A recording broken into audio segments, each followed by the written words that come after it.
This is Ali McIntosh, the chairman of the Josiah Institute for Leadership and Public Policy.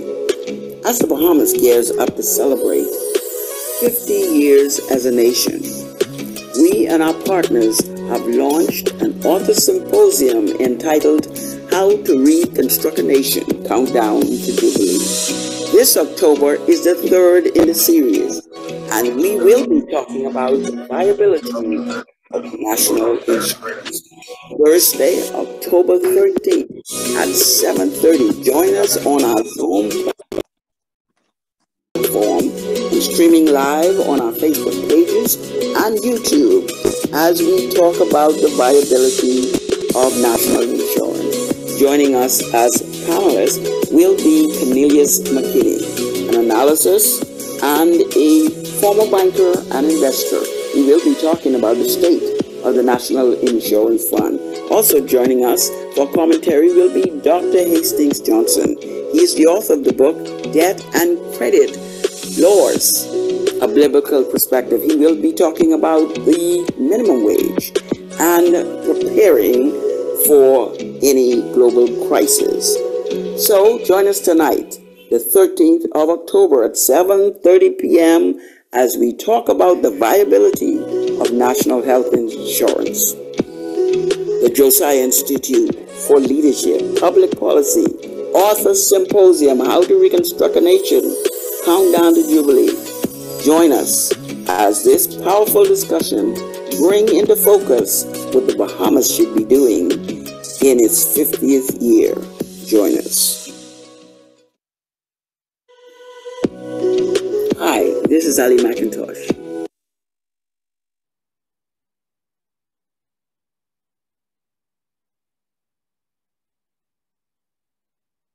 Good evening, everyone, and welcome to the Author Symposium, coming to you from the Josiah Institute of Leadership and Public Policy. Again, I am Ali McIntosh, the chairman of the Josiah Institute. I'm coming to you from the city of Nassau in the historic Bain Town, where it all began in regards to the nation. And as we get ready to celebrate our 50th year of independence, I am almost across the street from where it all began.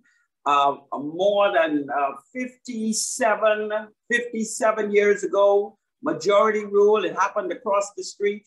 I am always in awe that I sit right here in this historic place. And as we get ready to celebrate 50 years as an independent Bahamas, the Josiah Institute wanted to make certain that we talk about the issues that are important and what should happen when we become 50 years old, some of the issues that are very important and very necessary at that point, and what we should be achieving. And of course, today is October. This is the third in the series. And of course, tonight we are talking about the viability of national health insurance, but we have 9 more to go until July 2023. So I look forward to that time when we actually come to the full countdown to Jubilee. I do want to apologize. Our co-host, Pastor Glenn Roll, is not with us tonight. He is occupied in some very important matters. And so we move on, we press on in terms of getting the work done. And I just want to indicate, and I want to say thank you to the moderator for bringing on the preliminaries. We have had some technical difficulties, but we press on, and we know that those persons who are joining us even after the fact in the recorded program will want to be able to have a full access of what we talk about tonight. So if you have not registered, we want you to register so that you can not only receive a copy of a certificate, but also I am going to give one attendee a copy of this book, How to Reconstruct a Nation. So every week when we come on, or every month when we come on, I will give a copy of the book to someone, and whoever wins it, if they are not in the city of Nassau or in the Bahamas, we will make available an e-copy so that they can have a copy of the book. So we are going to make sure that in every one of these monthly meetings, a copy of the book, How to Reconstruct a Nation, will be available to at least one person in attendance. So invite someone to come on. If you know family and friends in the United States, in Europe, Canada, please send them the link. Let them come on. We want Bahamians in the diaspora to be a part of what we're doing. How to Reconstruct a Nation, Countdown to Jubilee. We expect this to go very far. We want to thank our partners again, the Grace Center, Civil Society Bahamas, Servant Leaders, Ministry International, and Family for Justice out of Grand Bahama. And of course, tonight I want to thank our panelists who is going to be talking about the topics that we've chosen tonight, the viability of the National Insurance Fund, Cornelius McKinney, and joining us for the talk about the minimum wage and preparing for a global crisis and what if National Insurance Fund collapses. These are some very interesting topics. These are some very interesting ideas to pull forward, and we are going to talk about them, and we're going to give you all the information in this regard. Let's take a quick break, and then we will get right into this topic. Beyond, give us something else just for a minute, and then we will get back to the discussion on the viability of national insurance.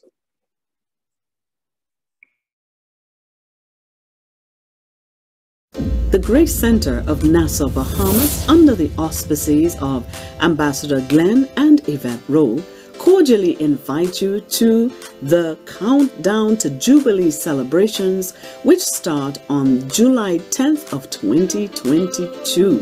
These celebrations will continue until July of 2023, and they will all take place on our virtual platform. Yes, the Grace Center is a channel on the Virtuous Entertainment TV network. You can download the app, which is VETVN on Google Play, and you will be able to see all the highlights from the beautiful paradise island of the Bahamas. So join us as we kick off from the Exuma Islands as we celebrate Bahamas as an independent Christian nation. We look forward to welcoming you. Come one, come all. We love to extend an invitation to small businesses or large corporations to partner or sponsor the Grace Center upcoming event SAS. We take part in the Jubilee celebrations, July 2022-2023. Join us in our mission in rebuilding the Bahamas. Call our office at +1 242 449 8000 or log onto our website www.thegracecenter.com for more details. Share, share, share. We look forward to seeing you there. Much love from the Grace Center, Nassau, Bahamas. The Grace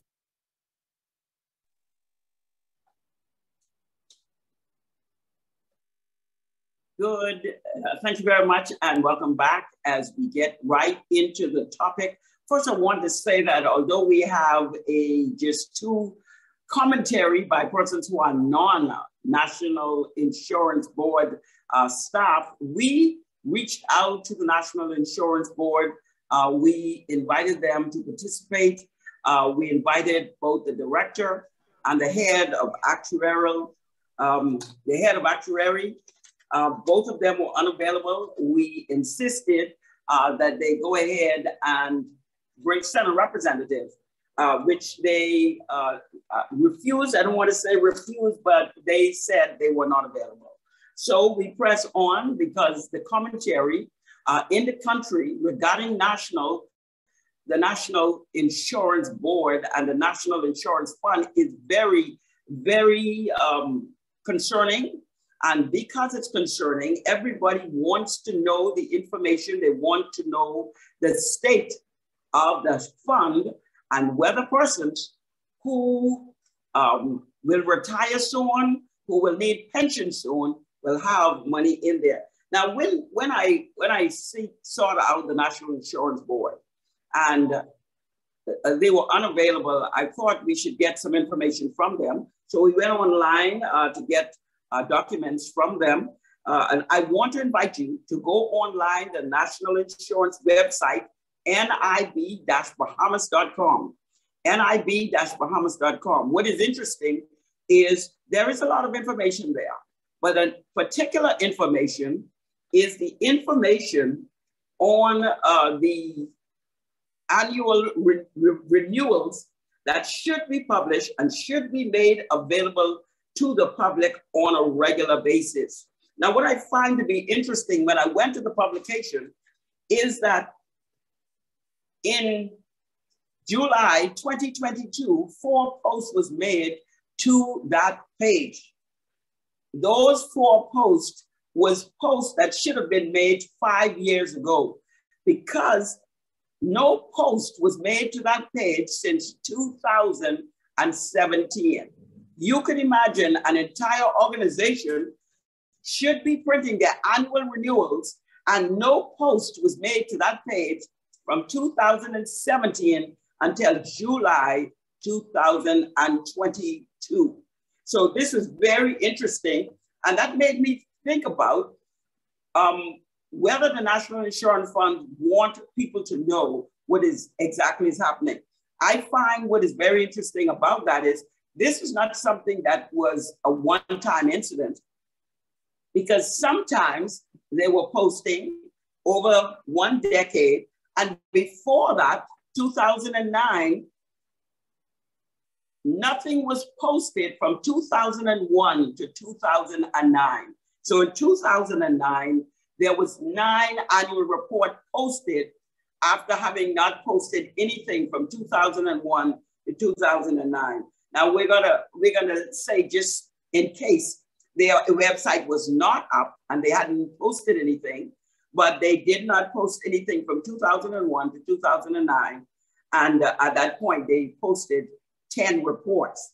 And so we were concerned about the scanty way in which National Insurance make them information available to the public. Because what is necessary is that the Bahamian people needs to know it was an act of parliament that actually created the National Insurance Board, and it required certain things to happen. And when it created that in 1974, it actually wanted the public to know what was happening so that the Bahamian people can be able to know what is happening to their money and what's going on with it.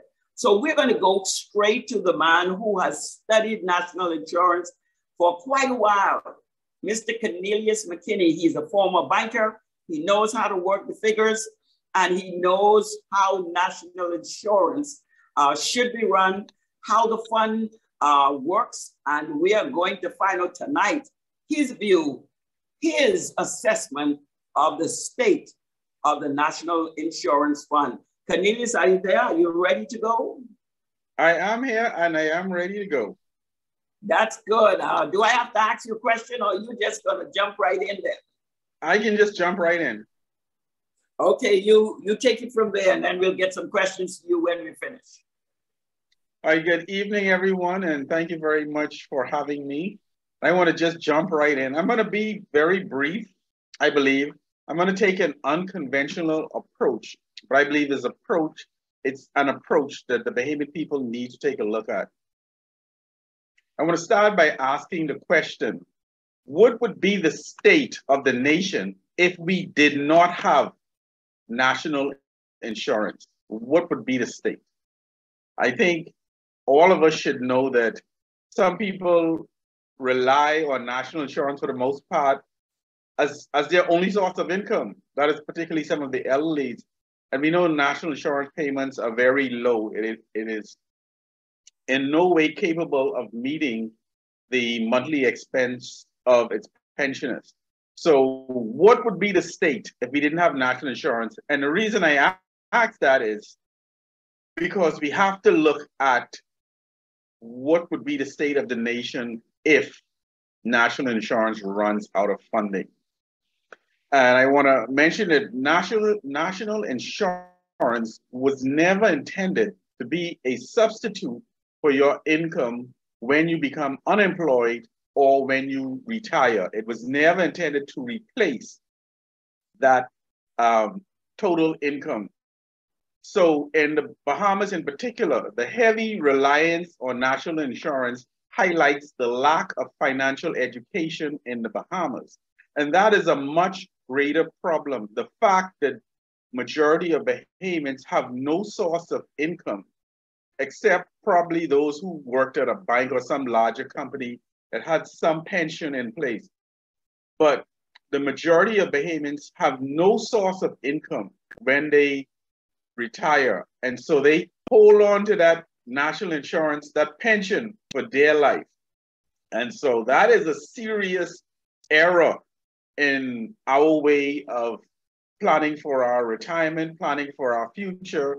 And it shows that our educational system needs to put financial education in the classroom. And I would start at the primary school level. And like I said, there's much more I could say upon that. And I will leave, I'm putting a lot of thoughts out there, and I'm going to save most of it for the question and answer section so that those areas that you have most concerns about, I can address those directly rather than me spending a long time trying to address the entire gamut of national insurance. So I'm just going to highlight a few items that are of great concern.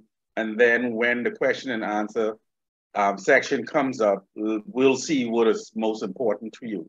But I would like to state that no nation has social insurance, national insurance, social security, or whatever type plan. No nation has any type of social services, national insurance benefits that can replace the income of a citizen. It just simply does not happen.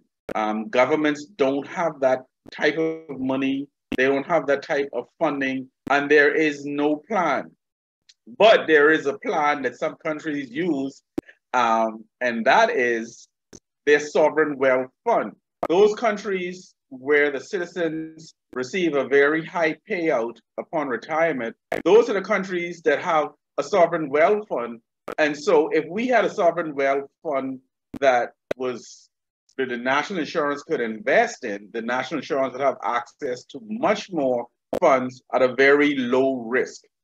And those sovereign wealth funds are usually deriving their income from the natural resources of those nations. And so we have to we have to address the issue of national insurance combined with national resources. Those two should be a mesh. Those two should be working hand in hand. And like I say, I'm not going to go into much detail right here. Let's see where your focus is, and then I can directly address those issues.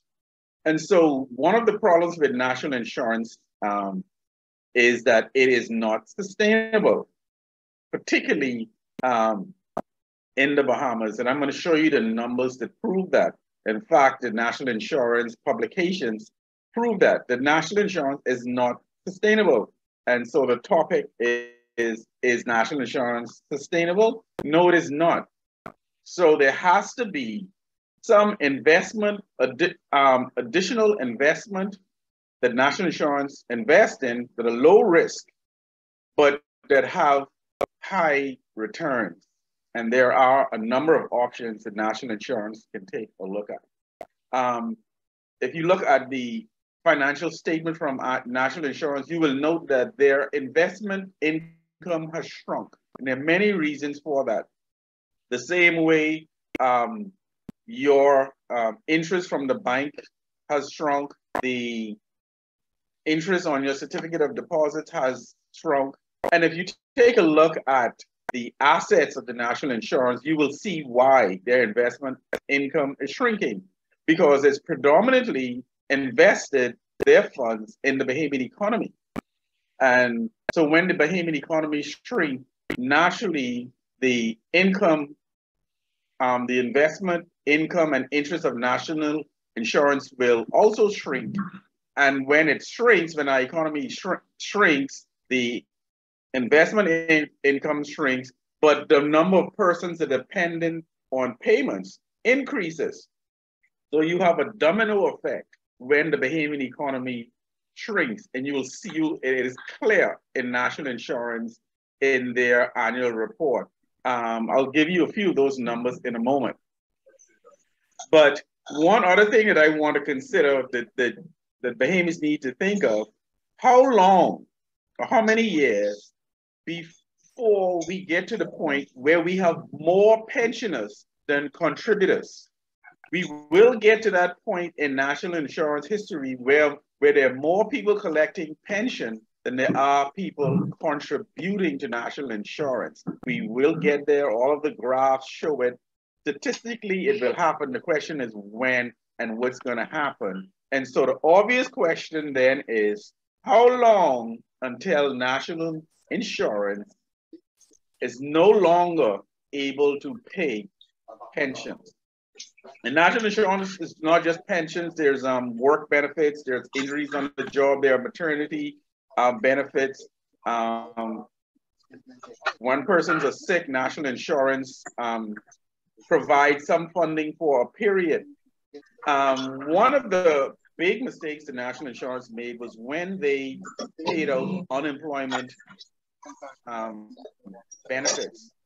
National insurance never should have been paying unemployment benefits. The government should have dealt with that separately from national insurance, because national insurance never collected any funds for unemployment. And so those funds, multiple millions of dollars, I believe it's beyond $50 million. I don't have the exact amount, but those funds are unrecoverable. Those were funds that were intended to pay pensioners, but those funds were used for unemployment payments. Now, it is no secret that the Bahamas government is the largest borrower from the national insurance. And if you look at their statements, you will see the government owes national insurance upwards of $550 million. That in and of itself is not concerning, because the government can borrow that money and replenish those funds to national insurance. When you look at the amount of funds that the national insurance has reserved for pensioners, it is $1.4 billion. And to the average Bahamian, that sounds like a lot of money. But when you calculate the amount that national insurance pays out, you will see how quickly those funds can dry up. Let's take a quick look at the 2019 statement from the National Insurance Board. It's the latest that we have. From 2018 to 2019, we had a revenue increase of $3.2 million. Now that is peanuts for an entire year.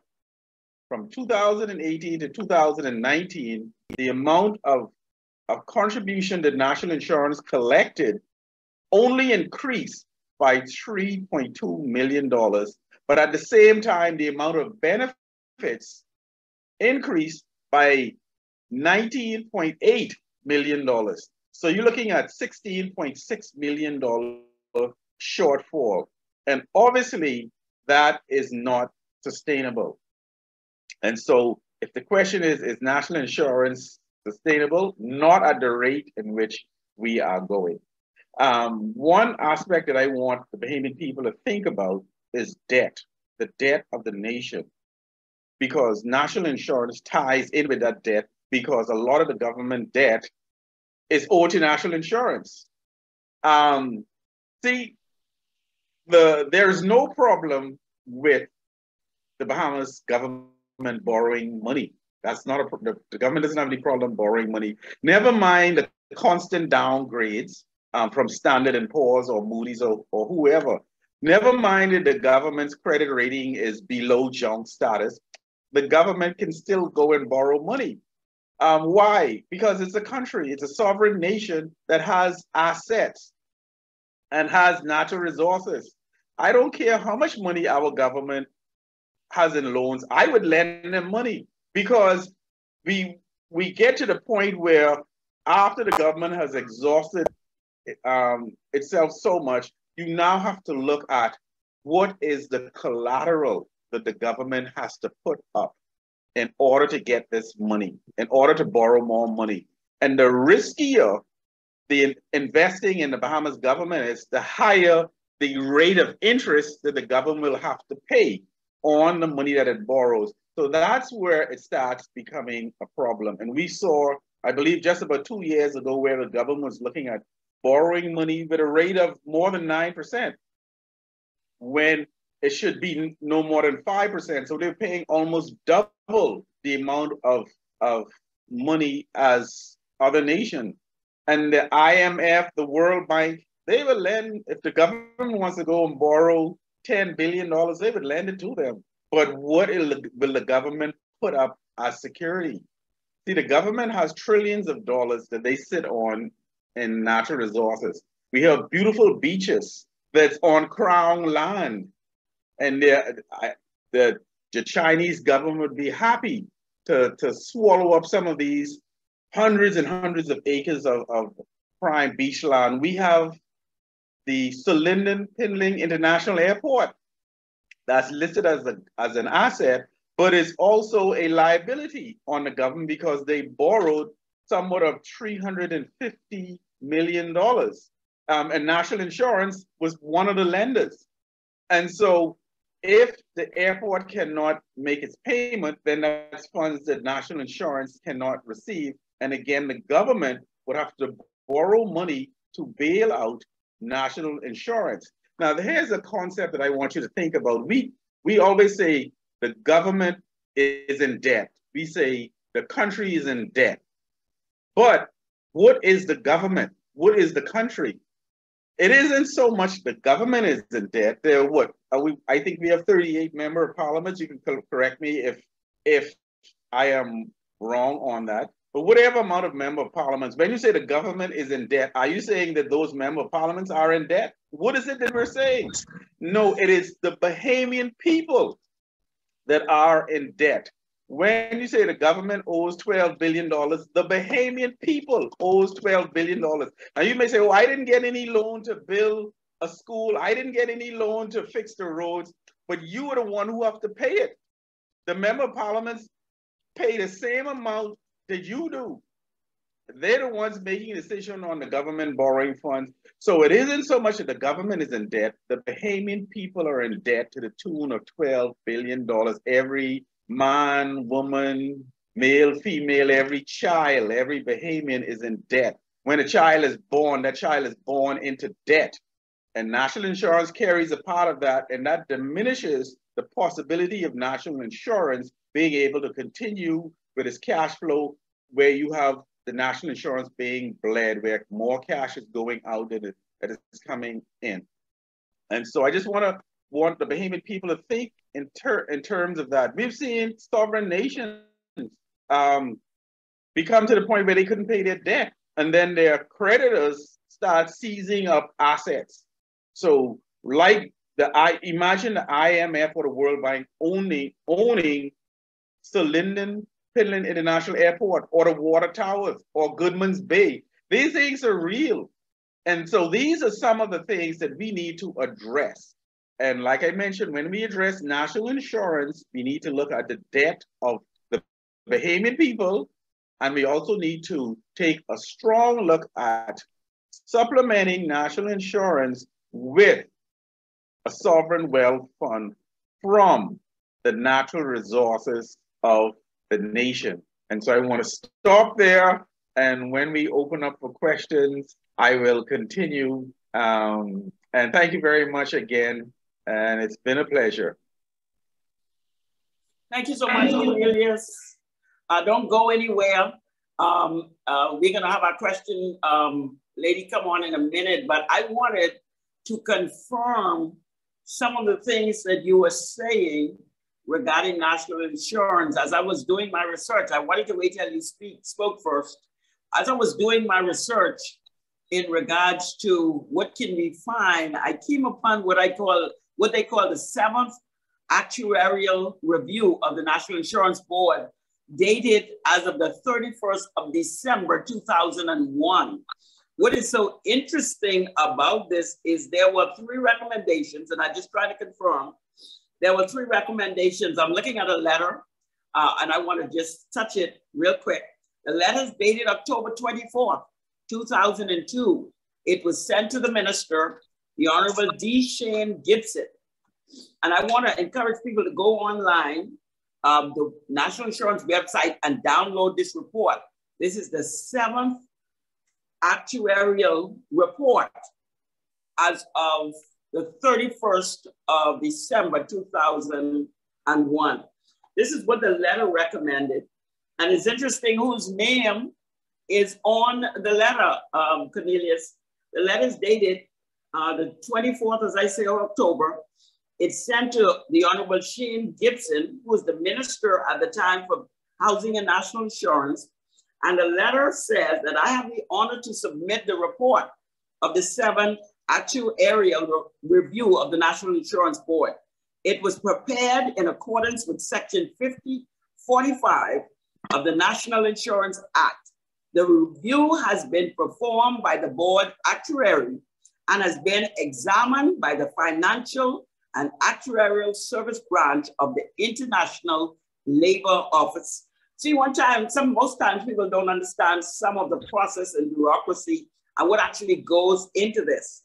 The chairman of the board at the time said that the board accepts this report in principle and supports 13 recommendations contained on the report in the executive summary. Most importantly, we support the recommendation that immediate steps should be taken to ensure that the program, which is a National Insurance Fund, is financially sustainable over the long term.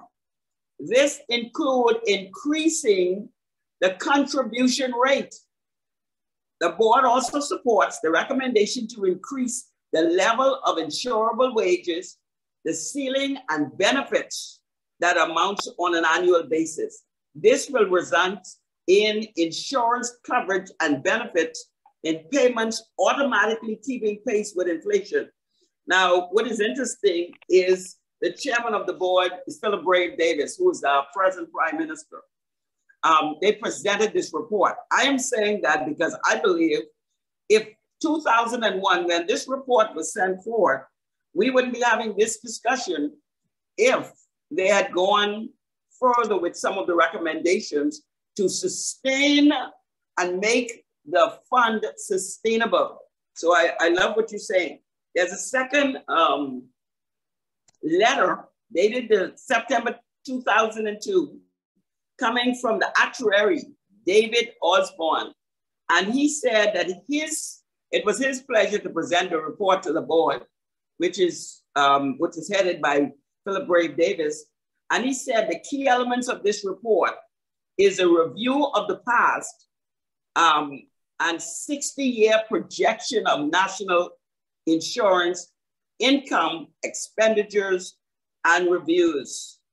The recommendation, if implemented, would make NIB more responsive to socio-economic changes, secure the long-term sustainability of the fund, and ensure that the board's objective are achieved. This was coming from the actuary who presented this report. So for the sake of information, I want persons to go online, download the 7th actuarial report of the National Insurance Fund for the 31st of December, 2001. You are going to be blown away when you read it, especially the executive summary that's going to say in 2001, which now is bringing to light a lot of what you've said, Cornelius, regarding where the fund should be. That was 21 years ago. 21 years ago, I think it was 21 years ago.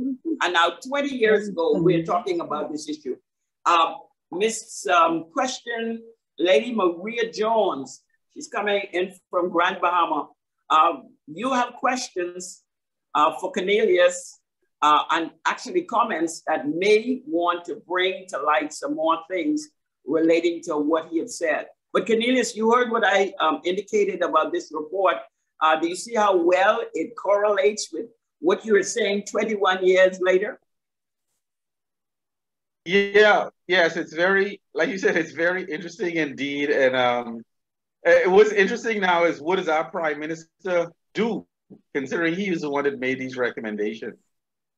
Yes, I said the very same thing. He was the one that signed the paper as the chairman of the board. And now, several days ago, they made recommendation for a minimum wage. However, these reports or these recommendations is very telling and very chilling. I'm not gonna read all of them, but they're very chilling in terms of what was recommended 2001 from that report. And then now we have 21 years later, we're having the same prices that they are recommended that it should have been fixed. Maria Jones. Yeah.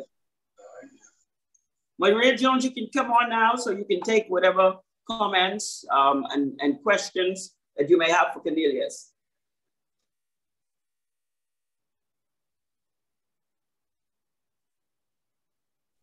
You may be muted. Check your mic. Yes, yeah, I do see her on. Okay, we're still not hearing you. Yeah, we're not hearing her.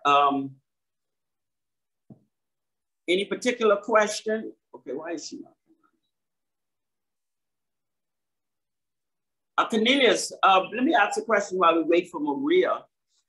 There was a point in this report that indicated that from 1975, which was at least the second anniversary of National Insurance Board, from that point on to 2001, when this actual report was made, they were getting, National Insurance were having surplus every year up to that point until the fund was in surplus of more than $1.1 billion. I know you indicated something earlier, but how did we get where we are now if all of the years from the beginning and up to at least, that might have been 20 years or so, or 25 years, 1975 to 2001, I can't count that quickly, but how many years? How did we get here if we were having surpluses all of those years and then all of a sudden it was going down? It's simply that the fund was not designed in a way to be sustainable. We're talking at a time when there were very few pensioners. People were working to a much later age. People in their between 70 and 75 were still working, so they were not claiming. And then we had a young workforce. There were a lot of jobs. The economy was doing very well in the 70s. Grand Bahama was booming, expanding. Abaco was doing well.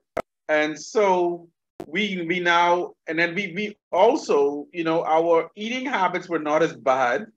And so we didn't have so many people who were sick and who had to stop working. People in their early 70s very easily were still working and still contributing to national insurance. So the ratio of pensioners to the contributors was significantly low.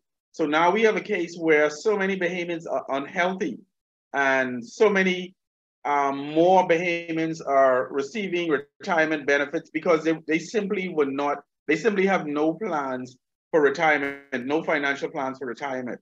And so now everybody is sucking the life out of national insurance, and then they should because they're entitled to it. They've been contributing all of these years. Just that the plan was not very well thought out and it was not designed to be sustainable. Even as it is now, we can still correct it. And I would recommend that our natural resources would be the solution there. Where we have a problem, national insurance cannot fix itself, so it needs help.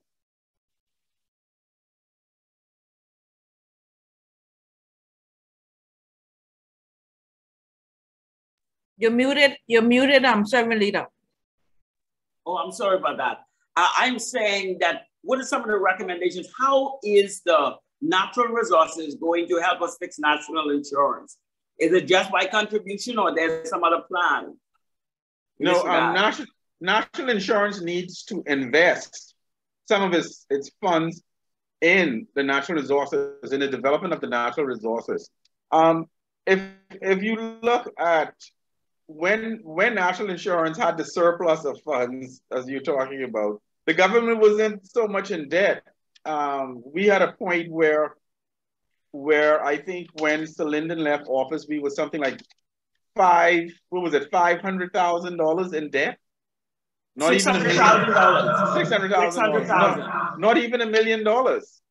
And so we have a case now where the government wasn't borrowing so largely from national insurance. And when you see the government say, oh, we're doing a new housing subdivision, we're doing low-cost houses, they go to national insurance to get that money.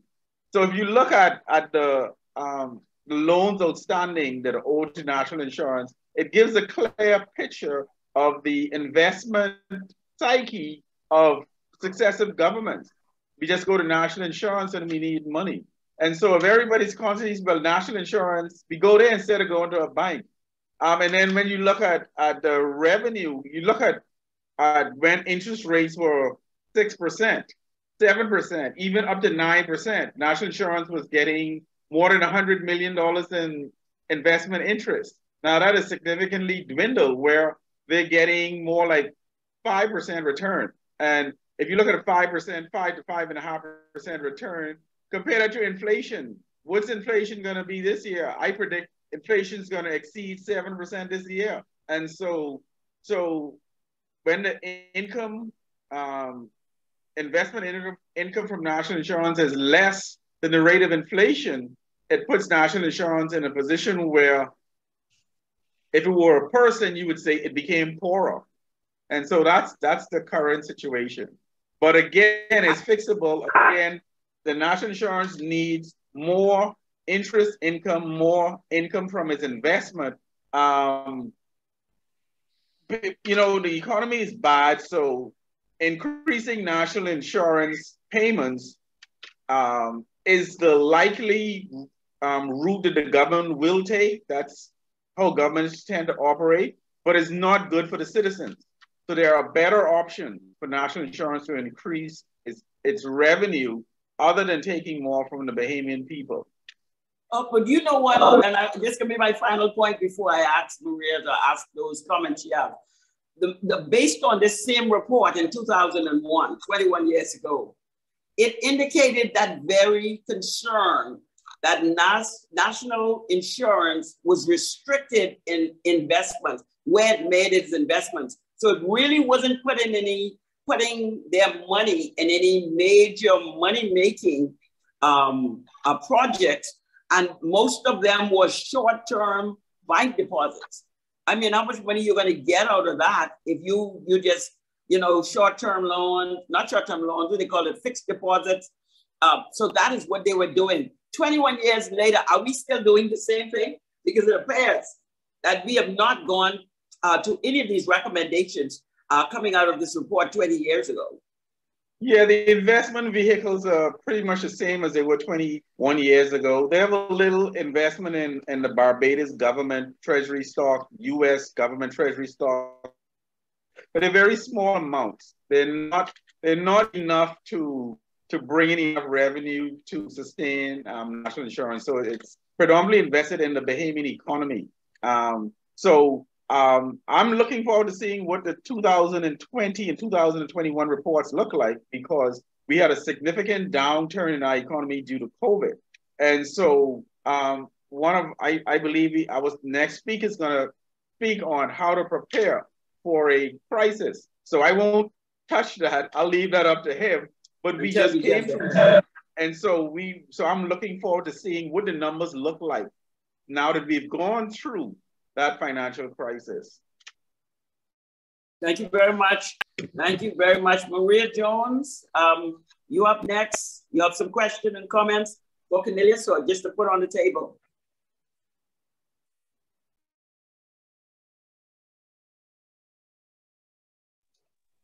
Is Ms. Jones on? Okay. Good evening. Can you hear me? Yes, we can. Okay, I'm sorry. I had to change my camera. I had to change my device. Thank you so much for having me. I have fielded some concerns and questions from persons around the community here in Grand Bahama. Thank you, Mr. McKinney. You have touched on a number of things that of the concerns that persons would like to hear. And just for posterity, I understand that this meeting is being recorded. And so I would like to read one of the person's concern into the record, just because I know that this meeting is going to be aired later. And number one, how sustainable is national insurance based on its current position, financial position? Number two, how many government agencies have borrowed money from NIB, and how many and how many have met or have been meeting their financial obligations to NIB? Number three, how much does NIB pay out in benefits annually? We know that we did request National Insurance Board representatives to come on this meeting. So this is why we have these questions here and concerns. And number four from this person, has NIB considered low risk investments? I know you did talk about it a little bit. So those are some of the concerns from one of our contributors. Also, another concern is, and I guess this is a little bit more about how to deal with conserving the funds in NIB for the Bahamian people. And that's this is one of my concerns as well, as it relates to expats that work in the country and leave. You know, they come and they work for 10, 15, 20, 30 years. And at the end of their tenure, they relocate back to their home. And so they are given retirement. My concern is, you know, NIB lend money to the government. They lend money to the government to do all sorts of things. And then we are paying expats. And people may think it's not a lot of money, but how long are we supposed to pay these people? Yes, they contributed while they worked in the country, but also while they were working here, if something happened, they claimed and were, you know, paid. So how long do we pay people that relocated from this country back to their homes out of our National Insurance Fund? And should we be putting in place a timeline for those contributions to be paid? Obviously, we have elderly people in our community that is being paid $164, you know, based on my research. Monthly, I mean, nobody can live off that. Nobody can even live off $260 a week based on our new increase in our wages. I'm sure we have a speaker that's going to speak to that. But should we be putting in place timelines to export all of this funding that's going out of the country with just that one avenue? We're not talking about other things. We're talking about the NIB paying to expats and people that don't live in this country. I don't remember all of the questions, but I can highlight two of them very quickly, and then you can tell me which ones I missed. Let's look at the NIB paying expats. You mentioned expats having worked 20, 30 years, and that's a problem. That's a problem with our immigration policies not being upheld. Why would an expat be working in the Bahamas for 20 or 30 years? I don't see any reason why an expat, no matter how skilled he is, why after 5 years that person don't have enough Bahamians in place that are trained to do their job. And therefore, if expats, I would put a limit to 5 years max, because whatever, we have Bahamians that are very educated and they may need specific training in a particular field, but if that expat is here and he knows it's going to be maximum 5 years, then he doesn't have any national insurance pension to claim. So the issue of expats receiving national insurance pension shouldn't even be coming up.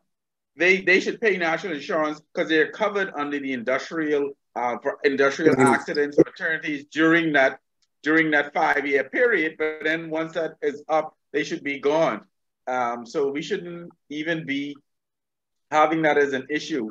In terms of which government agencies have borrowed from national insurance, just looking right here very quickly at the annual report for 2015, you have the Bahamas Mortgage Corporation, the Nassau Airport Development, the Education Loan, Bahamas Development Bank Bond, Bahamas Power and Light, Clifton Heritage Authority, then there are loans to Bahamas government entities. It doesn't list what they are, and it doesn't have an asterisk that you can look down and see what these entities are, but that's $27 million. Then there's the Bridge Authority, Fidelity Bank Limited Notes, College of the Bahamas, Public Hospital Authority, Be Alive. And so those are some of the government agencies that have borrowed from national insurance.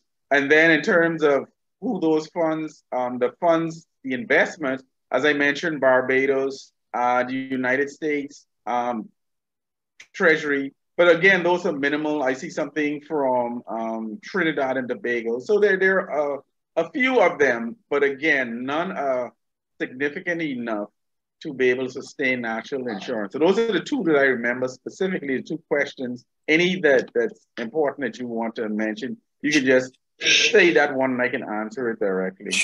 Sure. So I know we talk about the Freedom of Information Act a lot. And so one of the concerns were, are these agencies meeting their obligations back to NIB? Because, I mean, we need the money.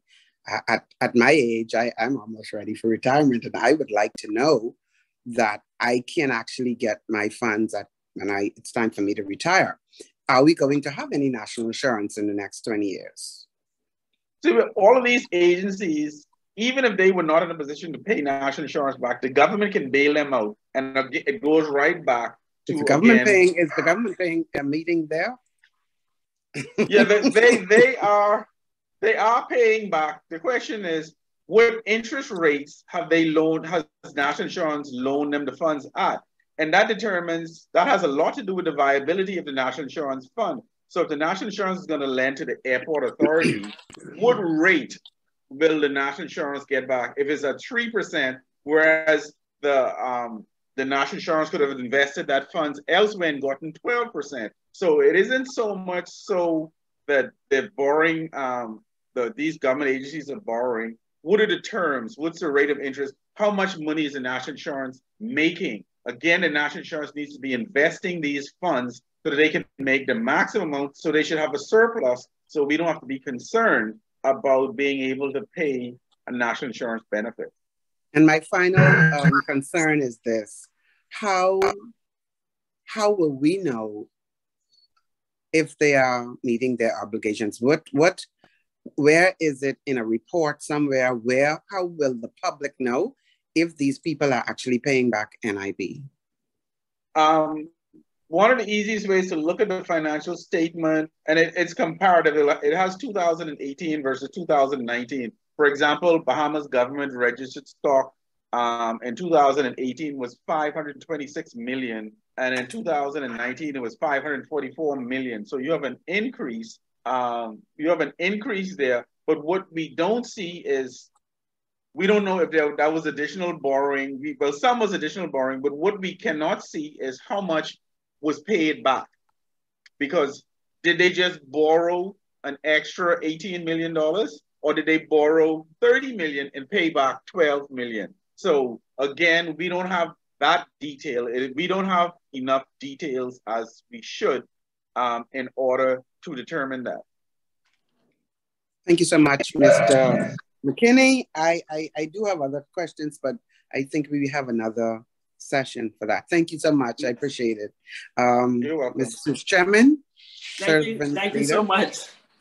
Thank you so much, Maria Jones, in regards to your questions. I think you put some of those points that a lot of people are thinking about. Mr. McKinney, one question before I introduce the next guest.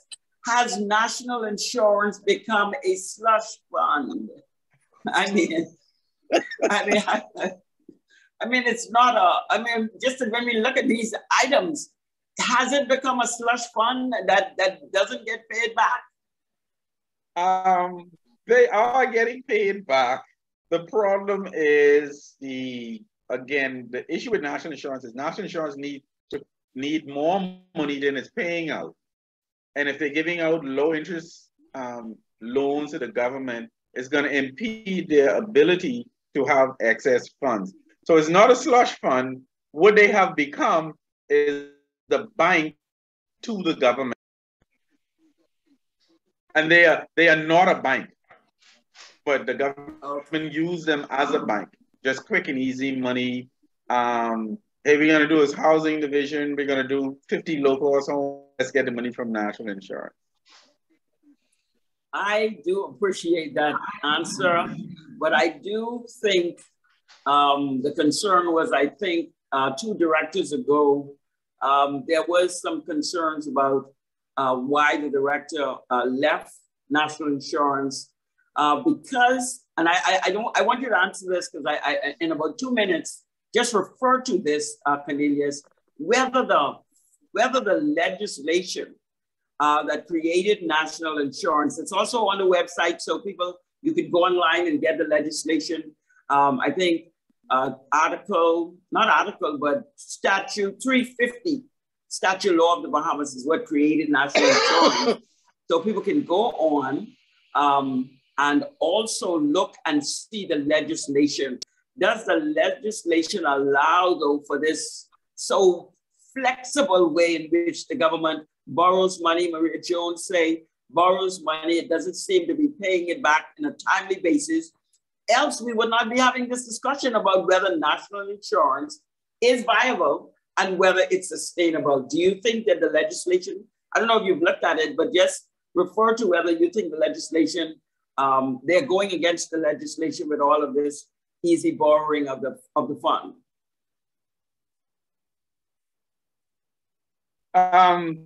Well, like you mentioned, it was created by an act of parliament, but just in terms of prudence, protecting the pension of the Bahamian people, even if there was no legislation, just the mere fact of them being prudent, operating under standard business practices, protecting the pension funds.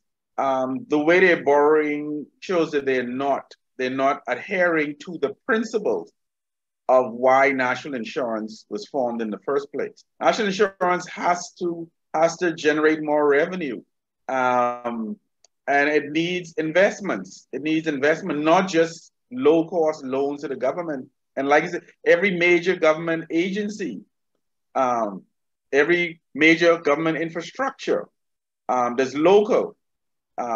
It is easy to go to national insurance. But what's the interest? If national insurance is going to charge the interest, it should be comparable to the investment return that it would have gotten otherwise. If there are investments out there that can generate 12 to 15% return, then if they're going to lend out money, then it needs to be at those rates, or forget the loans and stick with the higher yielding investments. And that is being prudent once you have sound, safe investment, because you can't go with high risk investment and risk the pension. But there are safe investments that are giving 11 to 12%. And that's where the national insurance should be putting its fund, as well as investing in developing the natural resources, which can yield hundreds of percentage in a short period of time. And again, when you're looking at government subdivision, you're looking at repayment terms of 25 to 30 years. And so that means those funds now become, those are long-term debt. If there's a cash crisis, national insurance cannot get a hold of that cash. Do we have a crash? Does national insurance have a cash crisis? I mean, do they have a crisis, a cash crisis at this point? Yes, they do. They right now, generally the national insurance keep about $140 million as certificate of deposits. 150. We saw COVID showed that just with unemployment insurance, that could be $50 million there. So with 140 plus million in cash, you're looking at almost $2 billion in assets, but most of those assets are very long-term assets that cannot be immediately liquidated. If this crisis had continued for another 2 years, national insurance would have been out of cash. Wow. Well, so it is there. We're talking about getting some information. We are going to, again, reach out to the National Insurance Board. I mean, we're getting the information from their website, but they are so slow in putting them out. And as you say, the last annual report, 2019, what has happened since Dorian, since unemployment benefits have been paid out? All of that is a concern as to where they are now. So the 2020, as you said, the 2020 report, the 2021 report has to be placed on that website so we can be able to evaluate what is the issue. And right. I know there's plenty of questions. Go ahead. And then just one thing I want to mention, if they paid out 50 plus million in unemployment benefit, and we saw from the 2018 to 2019 report, their revenue or their contribution only increased by 2.3 million, but they just paid out 50 plus million, and they had 143 million. Take 50 from 143, you down to 90 some million. And then what else has been paid out? So it's possible that they now have less than $90 million in cash. That's being conservative. It could be even less. But again, we won't know those numbers for another 3 years. But how long will that last? How long will it last? Like I said, if the crisis has just continued 2 more years at the rate of paying out 50 million a year, that'd be 100 million in 2 years. And that's just unemployment if they had done that. And so obviously they need to put something else in place for unemployment.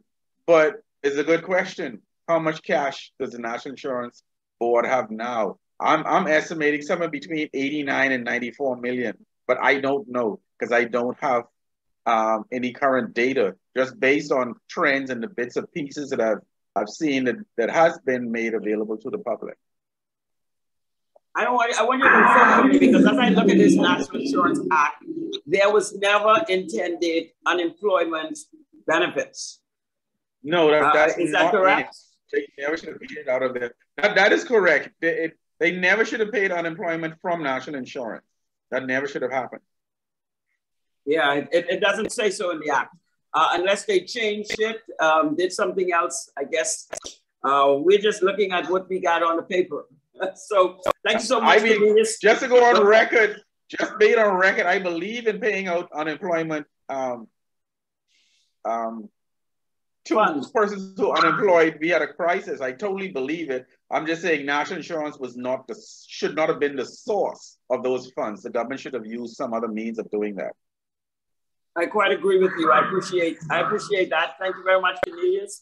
And we are going to move on. Our next speaker is going to come to us with some very interesting points in the news today. But Dion, give us one quick commercial, and then we're going to bring on our next speaker as we go to the kind of change the subject just a teeny bit.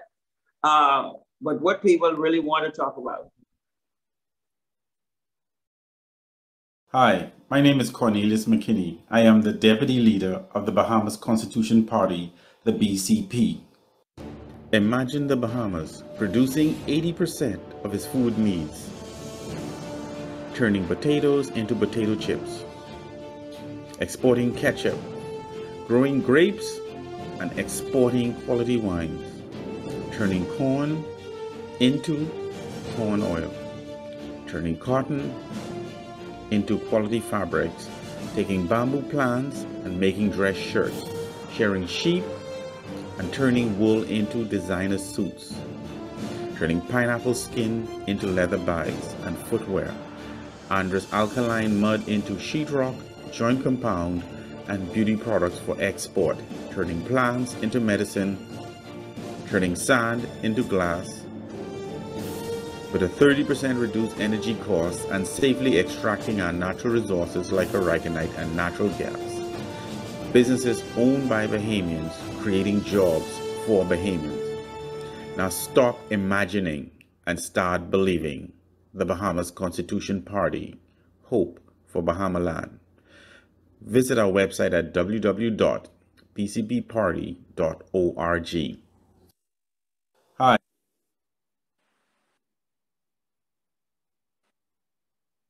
It's finally here. How to Reconstruct a Nation.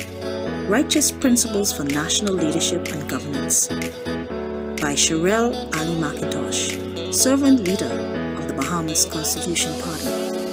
The book is available now on Amazon and by hired copy at its website, howtoreconstructanation.com. Get your copy today.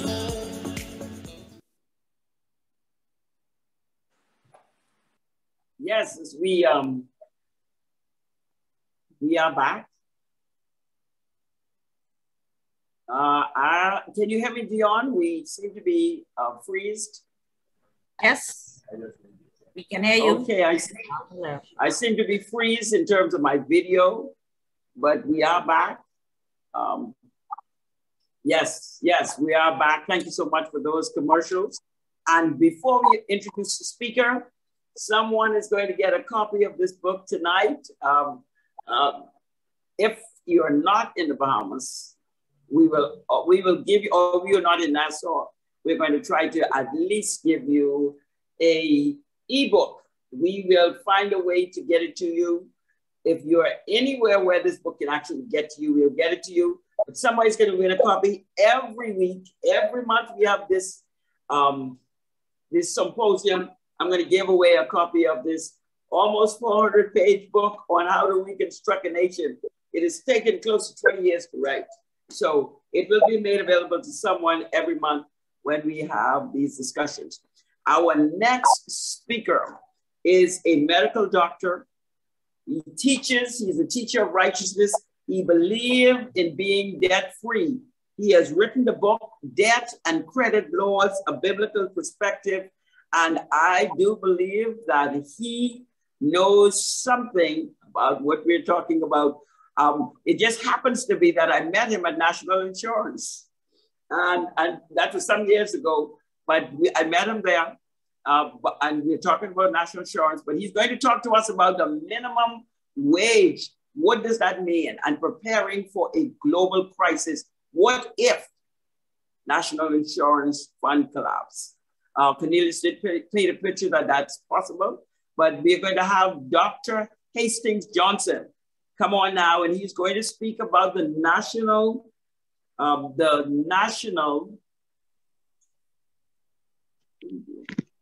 minimum wage. Dr. Hastings Johnson, are you there? I'm sorry, I got lost for words.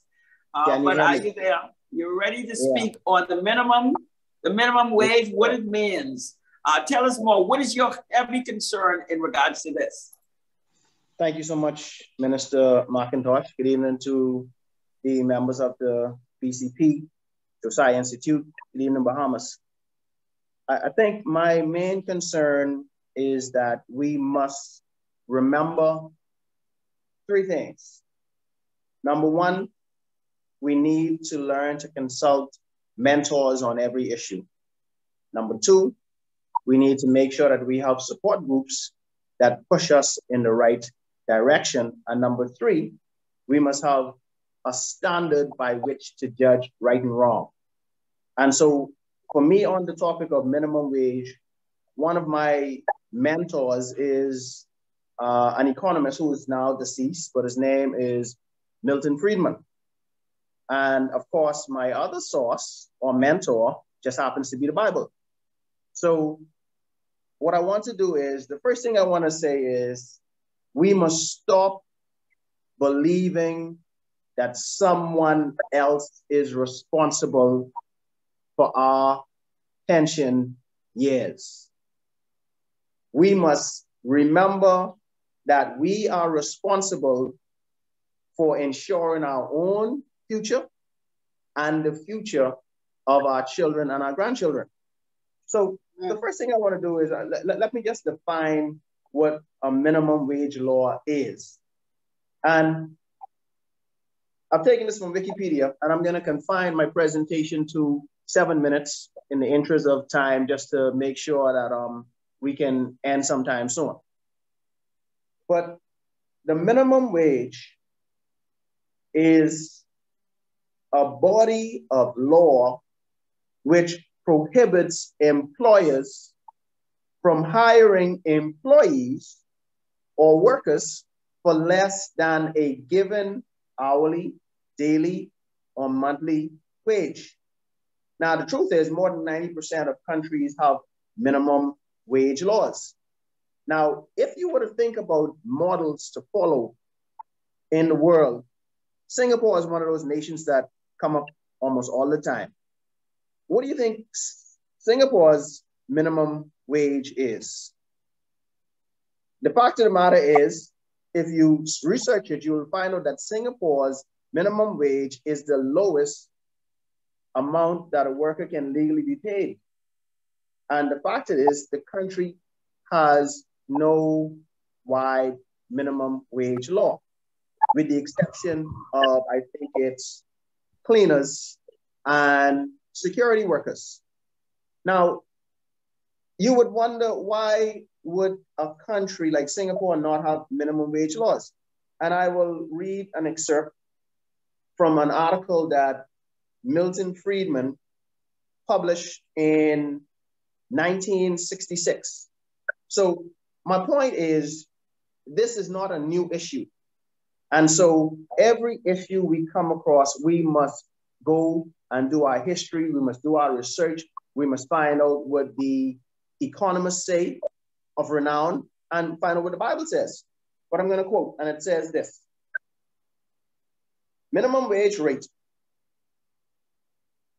And this is posted on the American Enterprise Institute website. It was written by Mark J. Perry, another economist. And he says, on September 22nd, 1966, Milton Friedman wrote an op-ed for Newsweek titled Minimum Wage Rates, and correctly predicted that the 28% minimum wage hike would have negative employment effects for low-skilled workers, especially for teens. Now, the fact of the matter is, if you look at it, back then, what happened was Congress passed a law, and what they said was that the minimum wage was going to go from $125 an hour to $160. And what Milton Friedman showed was that the people who really were hurt by this law were the teenagers and the people with little or no skill. What he advocated was that it is better for employers to maintain the ability to negotiate, because there may be somebody who really needs the job but do not have the skill. And so if you have an option to pay somebody who has very little skill and somebody who is extremely skilled, and you have to obey that minimum wage law, chances are you're not going to hire the person that really needs the job. Let me give you a perfect example. In 2009, 2010, in the American Samoan island, there was a tuna company called Chicken of the Sea. And what happened was there was a minimum wage law that was passed, which mandated that they go from paying something like $3 an hour to paying $5 or even more for their workers.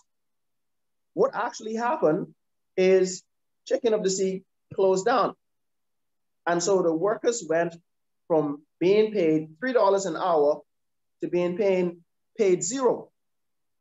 Not only did they lose their jobs, but what happened was the boats that would normally come in to pick up the tuna no longer had that big priority, because even though stockers was there, the need was decreased. And so not only do you lose jobs, but you also lose the ability to get other goods that the boats would have been bringing while they were on the way to pick up the tuna. So basically what I think needs to happen is you must identify biblical laws that you want to pass in your country. Because if you just choose laws willy-nilly, chances are you're going to hurt people.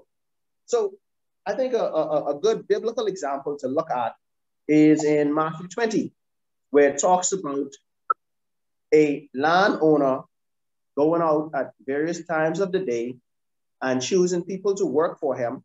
And what he did was he paid everybody what was considered to be a fair wage, but he was generous in that even though some persons did not work the entire day, he still chose to give them a day's wage. So what I think we should do is encourage employers to be generous. And like Milton Friedman would say, allow people the freedom to choose. I'll give you an example. I worked for a number of years for free, doing various jobs. And it was so that I could get the skill. And now the time has come where I get paid for them. There was a fast food company, I won't call the name, who was notorious for paying their workers very low wages. And so they trained them, and I think they had workers who were working for them up to 10, 15, 20 years. And so what happened was a second fast food company opened up right here in Nassau. You think hard enough, you'll figure out who it was. And so what they did was they doubled the salaries of these low-paid workers, and they just allowed company number one to train them, and then they doubled their salary, and they took them.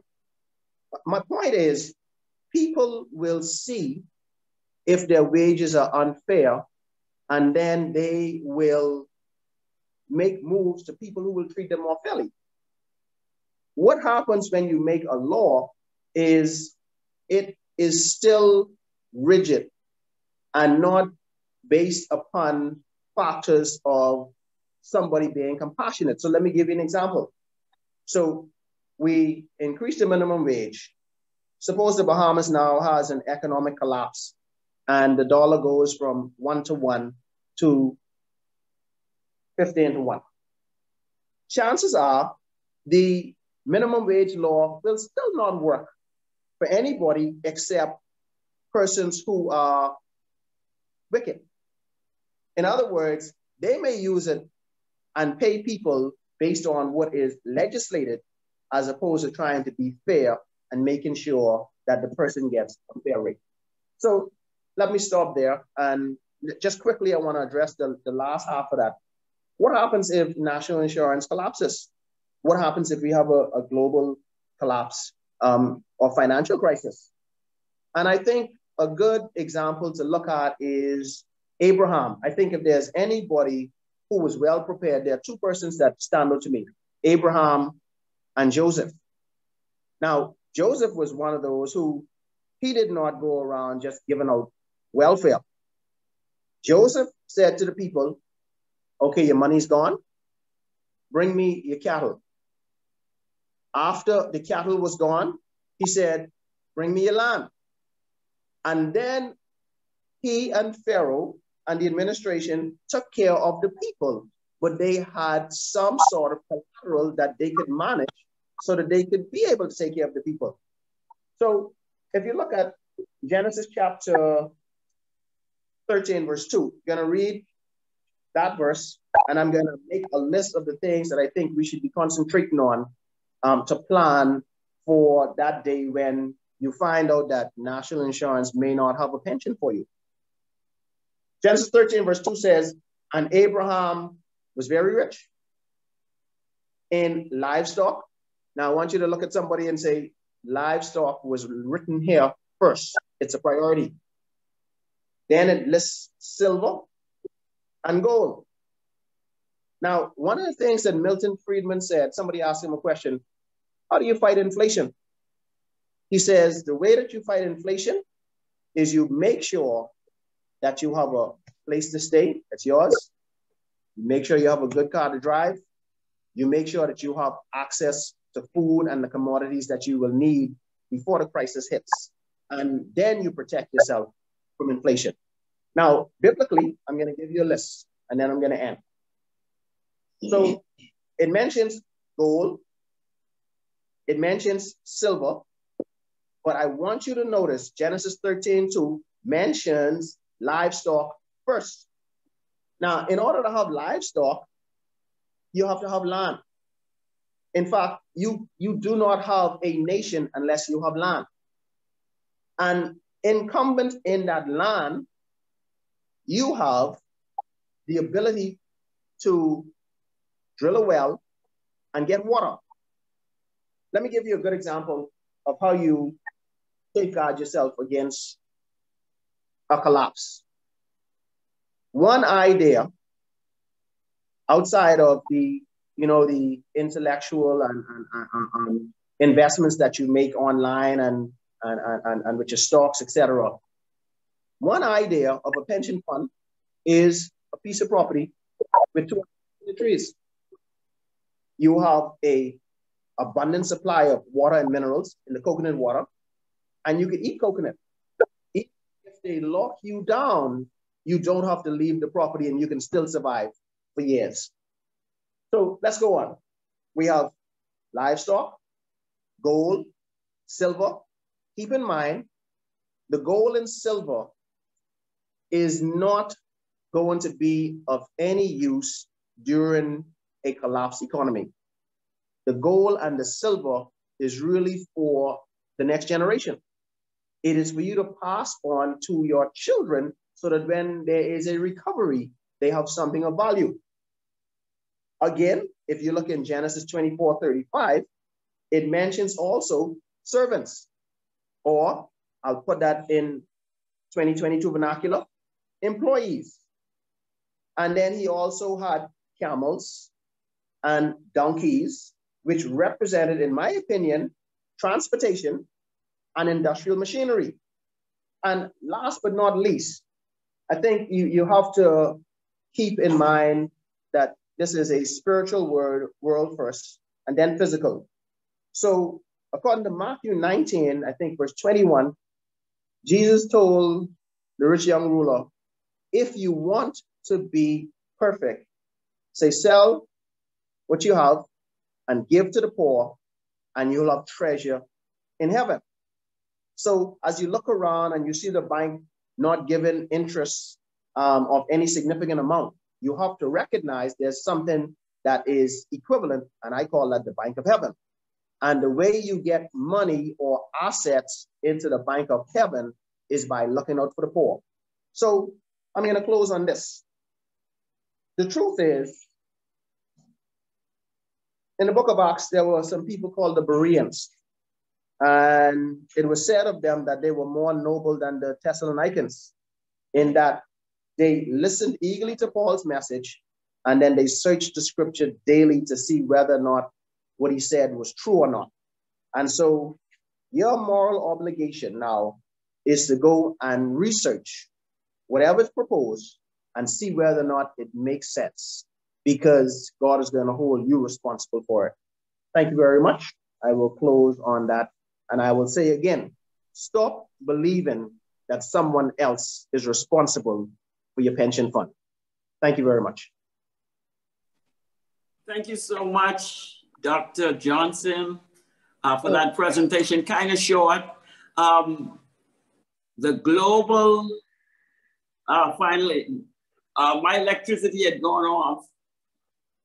And just as we are beginning, come back, it's back on now, but it had gone off. Thank you, that's a very good presentation in regards to minimum wage.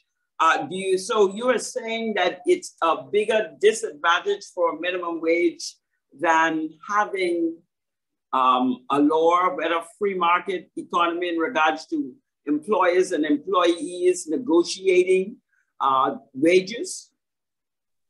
Absolutely. And again, I take that from, you know, I have many mentors. We live in an age now where we're not short of mentors. You could use a book and get mentorship from somebody. You can use videos, especially YouTube videos. And, you know, Peter Schiff is another one who's a very good economist, in my opinion.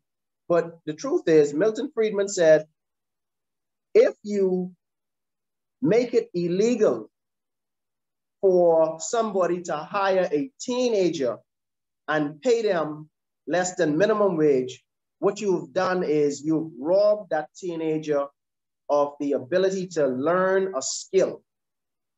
And you have forced the employer to discriminate against the teenagers and those people who have very little skill. And those people are going to fall through the cracks. So the truth is, if you allow them to negotiate, then chances are they will learn some skill and one day be able to look at the employer who's paying less than minimum wage and choose to go elsewhere with their skills. So absolutely, I think there are unintended negative consequences to the minimum wage laws. And you can see that all over the world. You have examples without end. So we are doing something that other people are saying it makes no sense, but yet we are heralding that this is what we are doing, what we should be doing while we are, and I think I responded to somebody, we are bounding a certain group of people to poverty, or we bounding the poor to poverty that they will never get out of it. Do you think that is one of the consequences once you get stuck there? In fact, it's unintentional, but apparently those are the people that we're supposed to be helping. But the truth is, we disenfranchise them by putting a minimum wage law. They will now have to find other ways to get skills and be able to compete. What you're going to have is you're going to have people who work inside places like McDonald's with degrees. I think it's one of the things that they have in Barbados now, where they have tertiary education people competing for minimal jobs. And so where do you put the person with no education? Chances are they're going to end up on the street and do things that we don't want to even talk or think about. Is this you're thinking based on the other section of your presentation about preparing for global emergency? Do you think that you probably need to eliminate that if you get to a point? Because I think Cornelius talked about it too. What happens when inflation goes high or the dollar is devalued? How do we equal this out if the law puts the employer in the driver's seat to stay at a certain point? I mean, how do we equal that out? What is the consequences? The consequence of, you mean inflation going up? That's your question? My thing was in terms of preparing for an emergency, a global emergency, the devaluation of a dollar, the heightening of inflation. How does that work towards legislating that we stay here at the minimum wage? I know you brought up that point about Samoa and what happened, persons getting laid off. Do you think that will be a problem in the country in regards to now having raised the minimum wage? I mean, I think it's still disgraceful, but however, to $2.60, do you think that will be a problem in the country? Well, let's put it like this. I think we must recognize that the real asset is not the $260. The money that you have inside your pocket really isn't real money. It's a representation. And I'll give you a perfect example that I learned while I was in Jamaica. So I did my first degree in zoology in Jamaica back in 1991. And being in that environment, I think I observed the economy where it went from a dollar that was 12 to 1 to maybe when the dollar was maybe 121 to 1. So I got to live inside an economic climb. And here's what I learned. What I learned was, if somebody worked in the bank and they made $500 a week, they made $500 a week, no matter how the dollar fluctuated. However, the farmer who grew his yam could determine from week to week what the price of his yam would be. However, the person in the bank, they still only got whatever their salary was, no matter what the price of the yam was. The farmer, on the other hand, could suck his teeth and decide this week that I'm not selling you my yam, I'll eat it. So my question is, who's better off? The person who was making the $500 a week, or the person who was cultivating, growing, and harvesting the yam? And I think that is where we must get. We must get to the place where we realize what true value is. And true value is not in a fiat currency. The true value lies in the products that money is able to buy. And you better get to the point where you recognize the value of gold, the value of silver, the value of your botanical crops, and the importance of having a piece of land where you decide what your pension crop is going to be. How can you survive if you were cut off from the rest of the world? Those are the things that you need to concentrate on, because you go to the bank now and sometimes you can't get money out of the ATM. Imagine when you cannot get money from the ATM for weeks on weeks. What are you going to do? That's the real question that you have to answer. I hope I've answered your question. Yes, you did. You just spawned on something else. And that's why I want Cornelius to come on. I don't know, Maria, if you have any questions for Dr. Johnson, but I want to ask Cornelius. Cornelius, you said something very interesting when we're talking about commodities and the value of value. I mean, we're just thinking some things are value, some things people do not value the whole point of farming, but we can't eat if we don't grow food. So the commodities market, I think that's the name of it.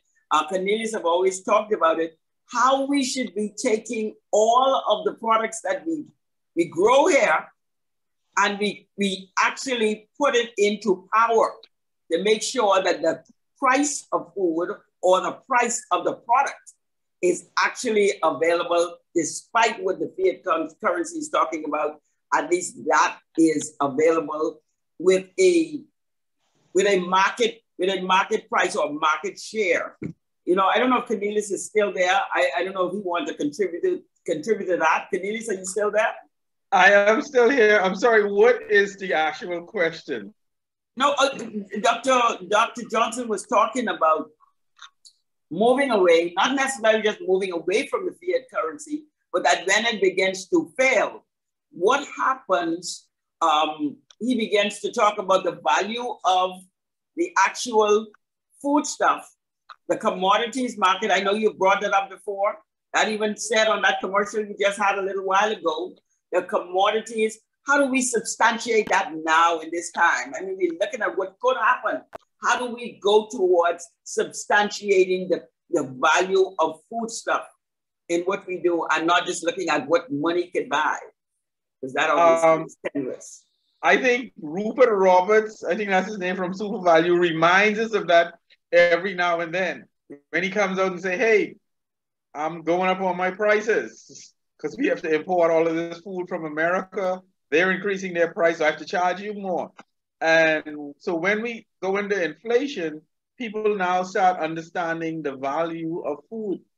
Basically, we need food, water, and air. Those three things we need to survive.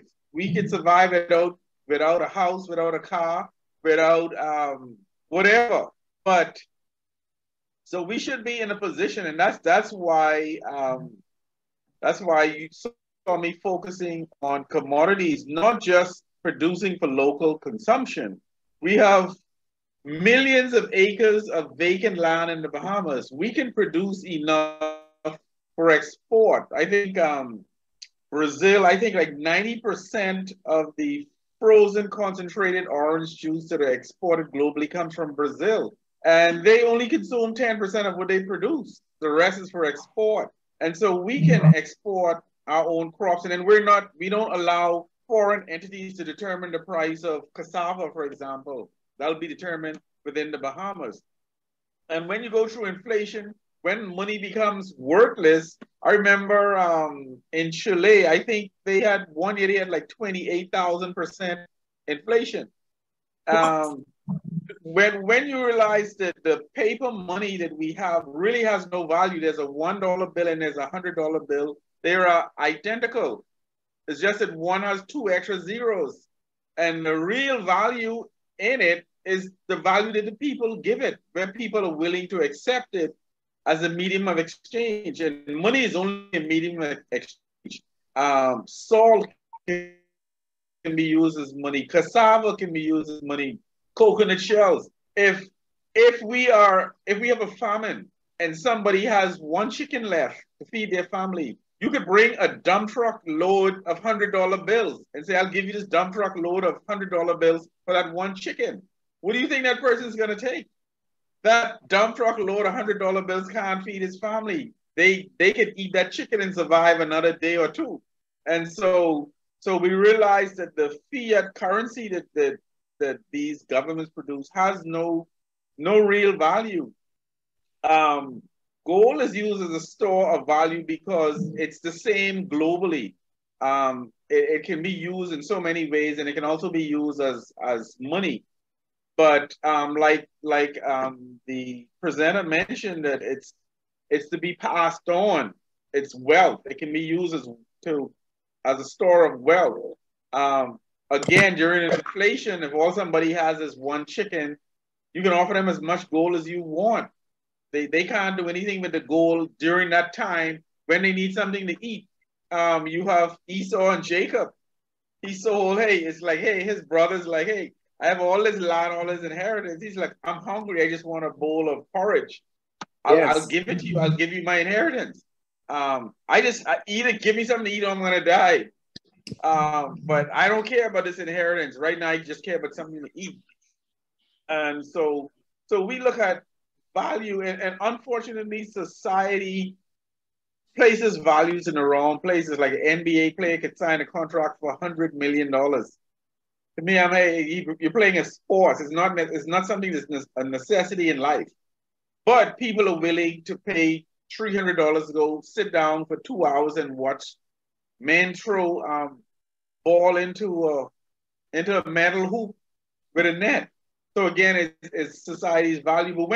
When it comes to the crunch, when it comes to like a famine or beyond recession into a depression, people start to see really what is valuable.